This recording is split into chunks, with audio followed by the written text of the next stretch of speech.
আসসালামু আলাইকুম রহমতুল্লাহি ওবরাকাতুহু নাহমাদুহু ওয়া নুসাল্লি আলা রাসূলিহিল কারীম আম্মা বাদ। জমিয়তে শুববানে আলে হাদিসের আজকের এই কর্মী সম্মেলনের সম্মানিত সভাপতি, শ্রদ্ধেয় প্রধান অতিথি সহ কেন্দ্রীয় নেতৃবৃন্দ, আমার সামনে উপবিষ্ট যুবক এবং তরুণ ভাইরা, যদিও আমি দেখতে পাচ্ছি অনেকেই দাড়ি পেকে গেছে বা অনেকেই মুরব্বী, কিন্তু সবাইকে কাজী নজরুল ইসলামের শব্দচয়ন অনুযায়ী সবাইকে যুবকে মনে হচ্ছে। প্রথমে আল্লাহ রাব্বুল আলমিনের শুকরিয়া আদায় করছি যে আল্লাহ রাব্বুল আলমিন আমাদেরকে এই দিনই সংগঠনে একীভূত হওয়ার তৌফিক দান করেছেন। শুকর আলহামদুলিল্লাহ।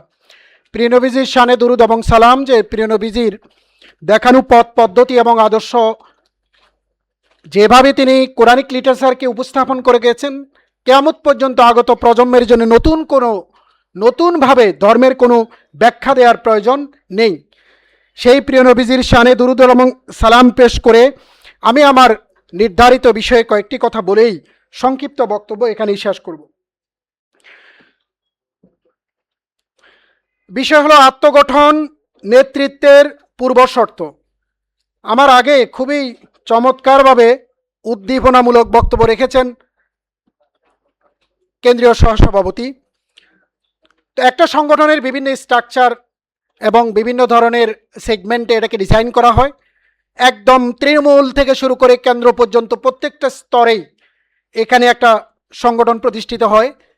এটা প্রাতিষ্ঠানিক হয়, গ্রামের হয়, মসজিদ কেন্দ্রিক হয়, আঞ্চলিক হয়, জেলা হয়, উপজেলা হয় এবং কেন্দ্রের হয়।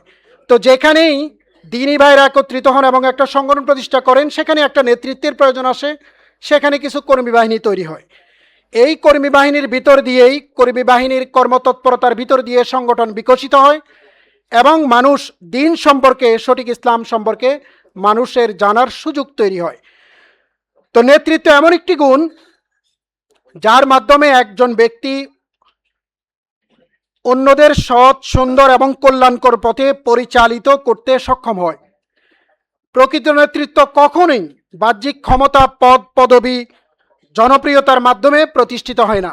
এটি মূলত এর ভিত্তি হলো মূলত আত্মগঠন, নিজের উন্নয়ন, নিজেকে তৈরি করার ভিতর দিয়েই সঠিক নেতৃত্ব বিকশিত হয়।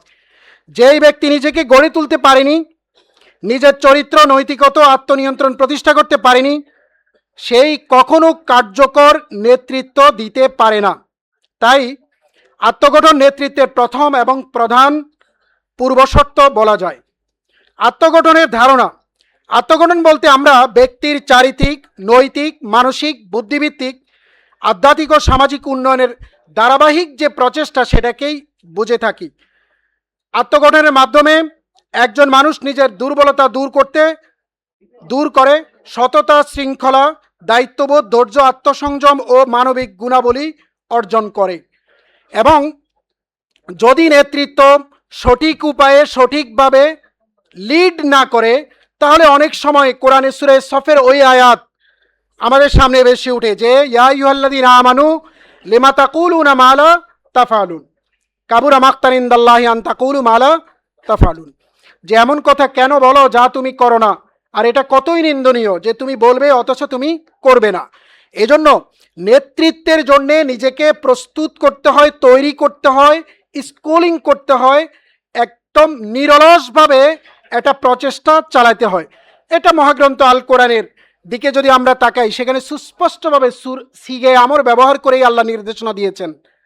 সিগে আমরের নির্দেশনার দরকার নেই, অ্যাসার্টিভ সেন্টেন্স হলেই কোরআনের বক্তব্য আমর হয়ে যায়। তারপর আল্লাহ রাব্বুল আলামিন বলেছেন ওয়াইদু লাহুম মাস্তাতাতুম মিন কুওয়াতি ওয়া মির রিবাতিল খাইল তুরহিবুনা বিহি আদুওয়াল্লাহি ওয়া আদুওয়াকুম। এই যে ওয়াইদু, তোমরা প্রস্তুতি গ্রহণ করো সাধ্যমতো। কিসের? যে শক্তির, ক্ষমতার, দ্রুত ঘোড়া চালনার। এগুলো আসলে সিম্বলিক কোরআনিক টার্ম বা টার্মিনোলজি, কিন্তু এগুলোর যে অন্তর্নিহিত ভাবধারা, বহুমাত্রিক বিকশিত রূপ, এটার ভিতর দিয়ে এই পৃথিবীকে শাসন করা, সারভাইভ করা, সাস্টেইন করা, এখানে টিকে থাকা এবং কোরআনিক লিটারেচার এবং হাদিস লিটারেচার অনুযায়ী খেলাফতের দায়িত্ব নিয়ে এই জমিনকে তাওহীদ এবং শিরক মুক্ত, বেদাত এবং শিরক মুক্ত, আমল দিয়ে এটাকে তৌহিদি চেতনায় লিড করার জন্যই প্রস্তুতি গ্রহণের কথা বলা হয়েছে। তো মূলত আমরা যে এই আত্মগঠন করব, আত্মগঠন করার আগে দুটো জিনিস আমাদের জানা খুব দরকার। একটা হলো আমি কে, আমার বডি কি আমার নাম, না আমার সোল আমার নাম, who is real person here. যদি আমরা বলি যে বডি, তাহলে বডির খুব গুরুত্বপূর্ণ, কিন্তু এই বডিতে যদি রুহ না থাকে তখন এই বডি তার আবেদন হারায়। মৃত্যুর সাথে সাথে ওই রোমে একান্ত আপনজন মারা যাওয়ার পরেও আত্মীয় স্বজন কেউ আর ওই রোমে ওই রাতে থাকে না, এবং সপ্তাহখানেক এক মাস পর্যন্ত ওই রুমে যাইতে অনেকে ভয় পায়। বডি গুরুত্বপূর্ণ না, তাহলে রিয়েল পার্সন হলো সোল। এই সোল নিয়ে বহু আয়াত আমাদের মহাগ্রন্থ আল কোরআনে আমরা পাই, হাদিসেও পাই, কিন্তু তাই বলি বডিকে আমরা ইগনোর করব না। এই বডিকে যদি সঠিক যত্নায়নে আমরা অল্প অঙ্কুরোদ্গম অবস্থা থেকে এটাকে স্কুলিং করে উঠাই, তাহলে এটার একটা রূপ এরকম আসে যে ঘুম ঠিকমতো যাওয়া, আর্লি বেডে যাওয়া। দ্রুত প্রিয় নবীজি ঘুমাতেন, এবং ওই রাতের 9:30 10টার দিকে ঘুমানোর পরে 11টা 11:30 পর্যন্ত ব্রেনের যে বহুমাত্রিক কার্যক্রম, এটা মানুষের সুস্থতাকে এনশিওর করে। এটার অনেক সায়েন্টিফিক ব্যাখ্যা আপনারা ইউটিউবে পাবেন। এবং রাসূল শেষ রাতে উঠতেন, ঘুম পরিপূর্ণ হতো, শেষ রাতে উঠে আধ্যাত্মিক লেভেলে তার রুহানি ক্ষমতা, মানে প্রত্যেকটা মানুষের রিয়েল পার্সনকে স্ট্রেংথেন করার একটা সুবর্ণ সুযোগ হলো তাহাজ্জুদ, ফাতাহাজ্জাত বিহি নাফিলাতাল্লাহ। এরপরে কি, এরপর হলো আহার করা। প্রিয় নবীজি বলেছেন যে 3 ভাগ পেটের 1 ভাগ খাবে, আর 2 ভাগ, 1 ভাগ পানি 1 ভাগ খালি রাখবে। কেন? যাতে শ্বাস প্রশ্বাস নিতে পারো। তিরমিজি শরীফের 2380 নম্বর হাদিসে ডিটেলস সেটা এসেছে, সময় কম, বিস্তারিত বলবো না। কিন্তু আমরা দাওয়াতে যেখানে সেখানে সুযোগ পাইলে খাওয়াটাকেই মুখ্য মনে করি, জিহ্বার স্বাদটাকেই গুরুত্ব দিই। এজন্য বাল্কি হই, রোগ ব্যাধি আমাদের আলিঙ্গন করে, কোলাকুলি করে, আমাদের বিষয়ে বাসা বাঁধে। এরপর হলো নিয়মিত ধরেন ব্যায়াম করা, নিয়মিত শরীর ঠিক রাখা, এটা আমাদের দেহকে খুব সুন্দর করে। এরপর হলো চরিত্রের হেফাজত। যারা ইয়াং জেনারেশন আছে, যুবক তরুণ, এরা উঠতি বয়সেই তাদের এই পর্নোগ্রাফির কারণে, হস্তমৈথুনের কারণে, এবং প্রেম এবং অসম প্রেম এবং বিভিন্ন ধরনের অনৈতিক কাজে জড়ানোর কারণে তাদের মানসিক বিকারগ্রস্ততা তৈরি হয়। একটা যুবক তরুণ উচ্ছল তারুণ্যের টগবগে লুহুজরে যেভাবে সে ক্রমশ তার ডেভেলপমেন্ট ঘটে, শারীরিক মানসিক, তার যে উদ্যমতা, উচ্ছলতা, প্রাণবন্ততা, তার যে শক্তি সামর্থ্য, এটাতে চরমভাবে অবস্ট্রাকল এবং হিন্ড্রেন্স তৈরি করে। দুর্বল চিন্তা আসে, শারীরিক অক্ষমতা তৈরি হয়, উদ্যমশীলতা তার নষ্ট হয়। আল্লাহ এটা ওয়াল্লাযীনা হুম লিফুরুজিহিম হাফিজুন ফামান ইবতাগা ওয়ারা যালিকা ফাউলাইকুমুল আদুন বলা হয়েছে। এজন্য সুবহানের যারা নেতৃত্বে আসবে, তারা একদিকে ওই যে প্রিয় নবীজির সুন্নাহ মতো ঘুমাবে, সুন্নাহ মতো খাবে, সুন্নাহ মতো তাদের যাবতীয় চারিত্রিক বৈশিষ্ট্যাবলীকে তারা ধারণ করবে। সৎসঙ্গ, কবি বলেছে লা তাসহাবিল কাসলানু ফি হালাতিন কাম সালিহিন বিফাসাদিন আখারা ইয়াফসুদু। এবং তিনি আরো বলেছেন ইয়ারে বদবত্তর বাবাদাজ মারে বদ হককে জাতে পাকে আল্লাহ হুসামত ইয়ারে বদ আর রত্তুরা সুয়ে জাহিম ইয়ারিনে কো ঘিরে তাইয়া বেনাইম। মানে সংজ্ঞায়ন, এটা সাইকোলজিক্যালি একজন মানুষের মাঝে তীব্রভাবে প্রভাব ফেলে। এজন্য যারা নেতৃত্বে থাকবে তারা সৎসঙ্গকে গ্রহণ করবে।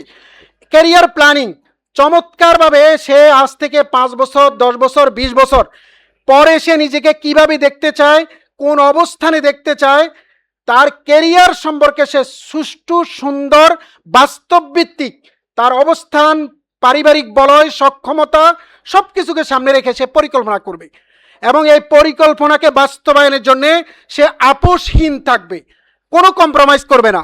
বাঙালি মুসলিম মনস্তত্ত্ব হলো কালকে থেকে শুরু করব, আগামী মাস থেকে শুরু করব, আজ কা কাম কাল ফর না ডাল, যে কাল আর কাল হয় না। এজন্য আজকে থেকে, এখন থেকেই ক্যারিয়ার সচেতনতা, কারণ টাকা পয়সা জীবনে খুবই ইম্পর্টেন্ট। মহাগ্রন্থ আল কোরআনে যত জায়গায় জাকাতের কথা আসছে এবং ইনফাক ফি সাবিলিল্লাহর 2 শতাধিক আয়াত আসছে, ওই আয়াতগুলোতে মানুষকে পরোক্ষভাবে অর্থনৈতিকভাবে সমৃদ্ধ হওয়ার জন্য বলা হয়েছে। কারণ ফকিন্নির উপর তো জাকাত ফরজ না। তার মানে এটা খুবই গুরুত্বপূর্ণ। তো এই জন্য কেরিয়ার প্ল্যানিংয়ের পাশাপাশি সফট স্কিল ড্রাইভিং শেখা, ল্যাঙ্গুয়েজ, বিভিন্ন ধরনের ভাষা জ্ঞান, ICT, MS office, AI, cloud computing থেকে শুরু করে অন্ততপক্ষে প্রত্যেকটা যুবক তরুণ 10টা সফট স্কিলে তাকে এক্সপার্ট হতে হবে। তারপরে সে নেতৃত্ব দিতে গেলে তার নেতৃত্বে কথা বলবে, তার নেতৃত্বে প্রভাব বিস্তার করবে, তার নেতৃত্ব দেওয়ার পরে, নেতৃত্ব শেষ হওয়ার পরে সে ওই ছোট মক্তবে নুরানি মাদ্রাসায় শুধু ইমামতি করে, একটা হালাকার অপেক্ষা করে, একটা খুতবার অপেক্ষা করে, এই সাহি এস্তারে মানে এইভাবে তাকে সময় ব্যয় করতে হবে না। বরং তার জব কথা বলবে, তার জবের পরে 5-6 ডিজিটে সে যে স্যালারি পাবে ওইটা কথা বলবে, তার সুষ্ঠু সুন্দর কর্ম প্রফেশনালিজম যে গেদার করবে, মানে সে যেটা অ্যাচিভ করবে এটা শব্দ করবে, বাঁচবে, এটা অন্যের জন্য অনুপ্রেরণা হবে।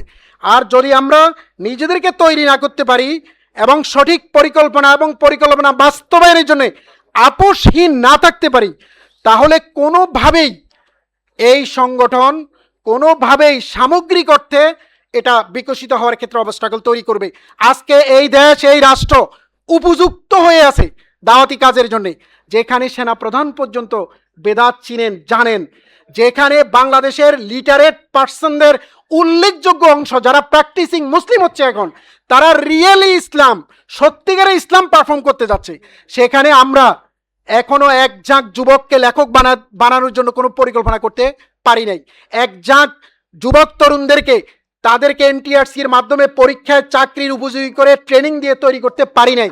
এখানে 800-900 মাদানী আলেম আছে, 450 মতো যুবক তরুণ, এখানে একটা আরবির ইনস্টিটিউট পর্যন্ত প্রতিষ্ঠিত হয় নাই ভালো মানের। তো এই জায়গাগুলোতে কাজ করার সুযোগ আছে। সর্বশেষ কথা হলো আত্মগঠন এবং মান উন্নয়নের মাধ্যমেই মূলত নেতৃত্ব কুসুমাস্তীর্ণ হবে, শক্তিশালী হবে, বিকশিত হবে। নচেত নেতৃত্ব, নেতা থাকবে, বড় বড় পদেও থাকবে, বড় বড় চেয়ারেও থাকবে, কিন্তু শব্দ কথা বলবে না, নেতৃত্ব বাঁচবে না, দেয়ালে শব্দ তৈরি করবে না।